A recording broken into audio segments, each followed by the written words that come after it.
monde, you know what time it is, it's time to gossip bien évidemment, mais avant de parler des sujets gossip d'aujourd'hui, enfin bon, le décompte vous avez le droit qu'une ou deux fois là, sur la chaîne, mais pour ceux et celles qui me suivent sur Instagram, je pense que vous avez eu le décompte toute la semaine, surtout en Insta Story. Et bah les résultats, enfin le bout du décompte est arrivé d'ailleurs, je sais, je dois y aller, mais bon voilà, trop de travail, justement pourquoi. Et donc l'annonce que j'avais à vous faire, c'est que je lance mon propre média qui s'appellera What's Up Girl. L'Instagram est prêt, le Twitter est prêt, le mail est prêt, tout est prêt, tout est carré. Donc vous pouvez aller d'emblée vous abonner au compte, etc.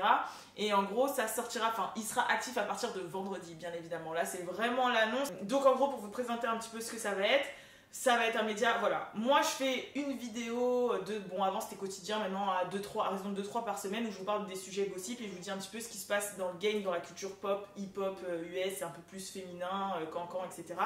Mais en fait, ce qui se passe, c'est qu'il se passe tous les jours quelque chose. Et des fois, c'est que des petits trucs qui valent pas forcément une vidéo entière.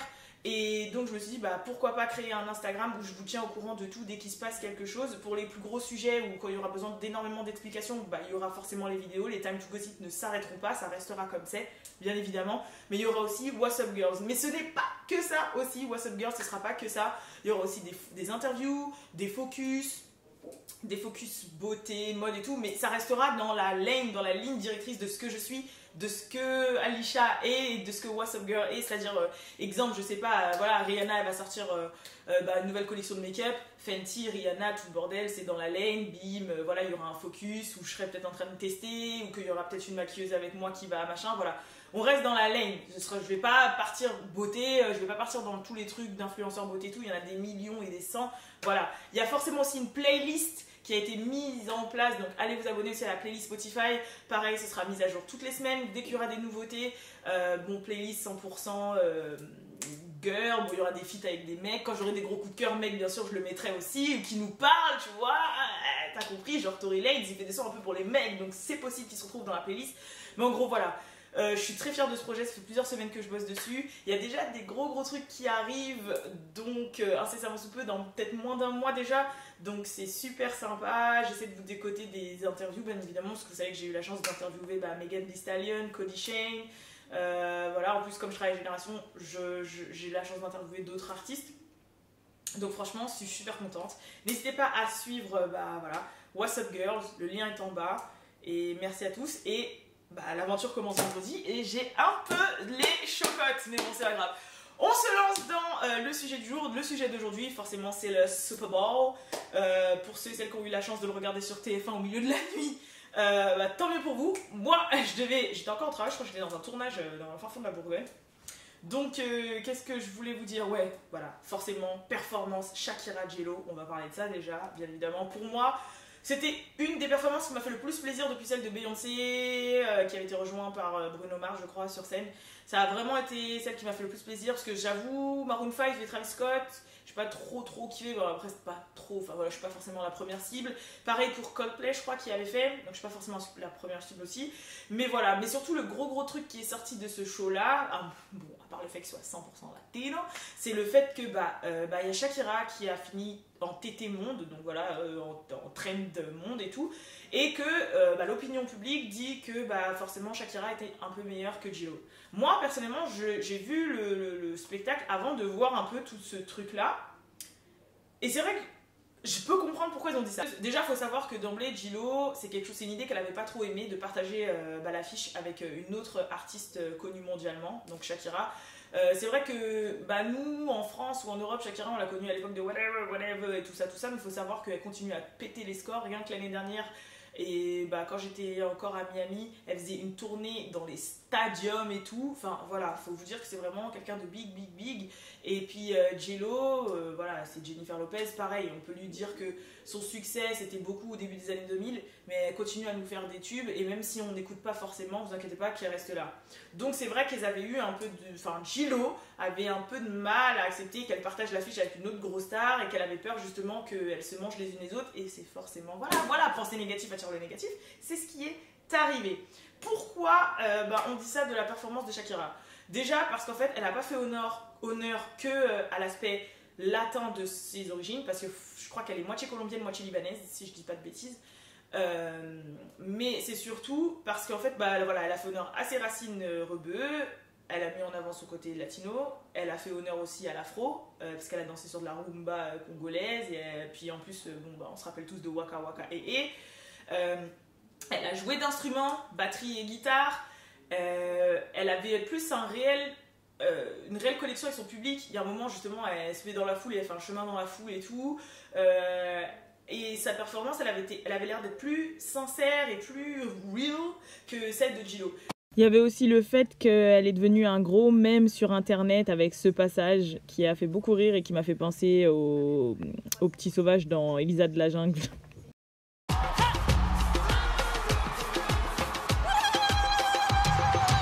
J-Lo, par contre, forcément, quand elle est arrivée, c'est genre...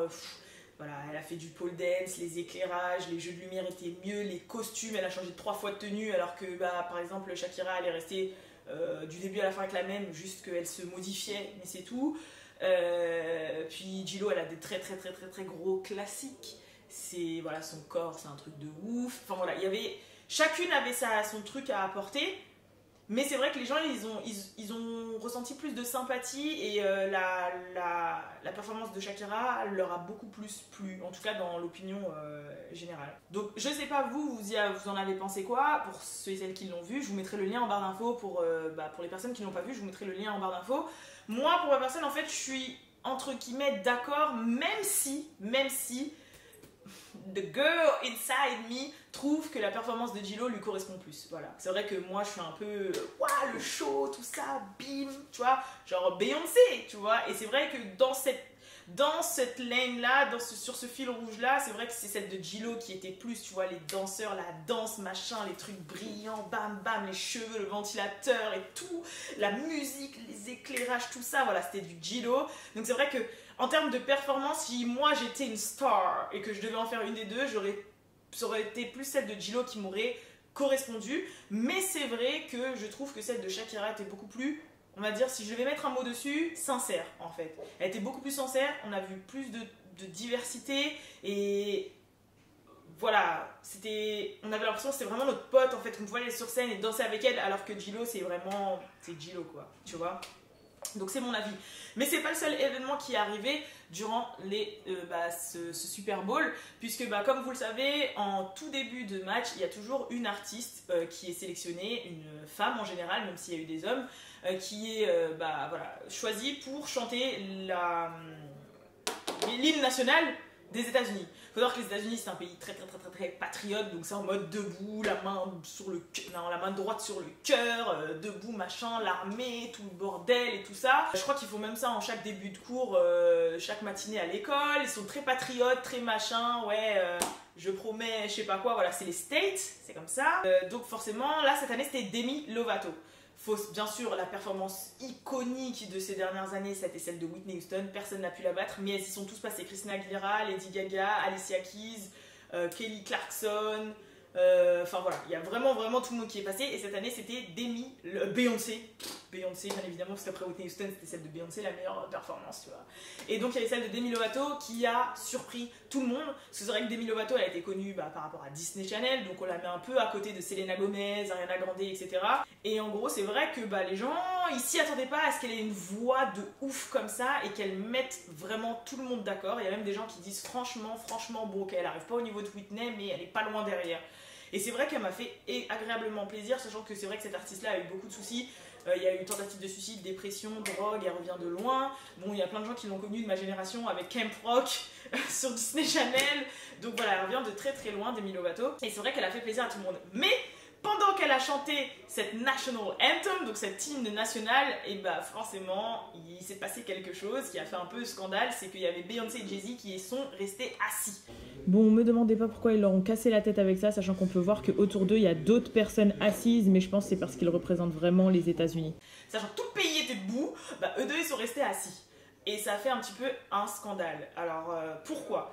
Je ne sais pas si vous vous rappelez, mais il y a quelques années auparavant, je crois il y a 2-3 ans avant, il y a un joueur de NFL, Colin Kaepernick, qui, pendant l'hymne national, s'était agenouillé pour protester contre les violences policières faites aux Noirs aux États-Unis. Et ça a vraiment fait un débat. D'ailleurs, il s'est fait virer de la NFL. Il a été au chômage. Bon, il a eu un super deal avec Nike et tout le bordel et tout. Mais c'est vrai que voilà, depuis, il n'a plus joué. Et l'année dernière, justement, il y avait Jay-Z qui a signé un deal avec la NFL. Donc maintenant, il est associé dans la NFL. Il avait signé un contrat, etc. Et ça a fait aussi beaucoup de débats parce que c'est dans le sens... En fait, si vous voulez, la communauté noire aux États-Unis s'était mis à un peu boycotter la NFL pour avoir jeté Colin Kaepernick, pour avoir protesté contre les violences noires et tout. Et ça a fait vraiment, vraiment un gros bif, hein. Genre vraiment. Même les politiques en parlaient et tout. Et ce qui s'est passé, c'est que là, alors que Jay-Z, on l'avait traité de vendu parce qu'il avait signé un contrat avec la NFL et tout. Quand on lui avait fait l'interview, on lui a dit « Ouais, mais qu'est-ce que vous faites justement de Colin Kaepernick et de tout ce qui se passe alors que vous voulez travailler avec nous ?» Lui, il a dit « Bon, c'est bon, en gros, ça date d'il y a 2-3 ans. Ok, je pense que l'histoire de l'agenouement, là, c'est dépassé, c'est bon, maintenant, il faut avancer. » Il avait répondu ça, il a eu beaucoup de backlash. Bon, il y a plein de gens qui se sont dit, mais vas-y, c'est Jay-Z, il signe pour rentrer dans la NFL, pour changer les choses, vous allez voir, il va faire des trucs après pour les Noirs, en fait, c'est juste que voilà, il est obligé de faire genre pour machin, bon, on attend toujours. Et là, pendant l'hymne national, lui et Jay-Z sont restés, lui et Beyoncé sont restés assis. Donc ça a fait un petit peu bizarre, on a dit, mais Jay-Z, on comprend pas trop, en fait. T'étais pas pour Colin Kaepernick, t'as fait le suceur, et maintenant, tu fais le mec qui se lève pas pendant la... C'est comment? Donc Colin Kaepernick et sa copine qui est Ness Needy, qui est aussi une journaliste, présentatrice et tout américaine dans les radios hip-hop et tout, ont posté ça en disant mais on pensait que l'histoire de l'agenouement là c'était dépassé, c'est comment? Et donc voilà, ça fait plein d'histoires, il y a plein de gens qui se posent des questions. Bon, franchement, je pense que en fait, la raison pour laquelle ils ne sont pas levés, ça n'a rien à voir avec le côté afro, black, je sais pas quoi, c'est juste que c'est The King et la Queen, tu vois, ils n'ont pas le temps en fait. Nous, on reste assis, il y a quoi? Moi, je pense que c'est ça parce que je sais que pour les Golden Globes, pareil, ils s'étaient pas levés. Quand Joaquin Phoenix, qui avait gagné un Golden Globes pour le Joker, pour son rôle dans le Joker, ils s'étaient pas levés non plus. Hein. Il est passé entre, il saluait les gens, ils sont restés assis comme ça. Je crois qu'ils se sont jamais levés, même quand c'était les MTV, les BET et tout, et que des gens gagnaient, ils se levaient pas. Si c'est pas eux, ils se lèvent pas. Voilà, comme elle a fait Blue Ivy là. She's the boss. It's little Blue Ivy telling her high-powered parents to calm down at the Grammys. Même Blue Ivy, qui est leur enfant, essaie genre calme, quand ça applaudit trop fort, calme. Genre elle est calme en disant on se calme, on n'applaudit pas pour les gens, nous on est les best, tu vois. Moi je pense que c'est plus un délire comme ça, mais bon, franchement ça va pas les atteindre, ils sont trop loin Beyoncé et Jay-Z, donc voilà quoi. Je sais pas ce que vous en pensez, bien sûr dites-le moi dans les commentaires pour toute cette histoire et tout, et je vous retrouve tout de suite pour la seconde vidéo que j'envoie dans la foulée et qui sera G-Eazy et Megan Thee Stallion. Peace.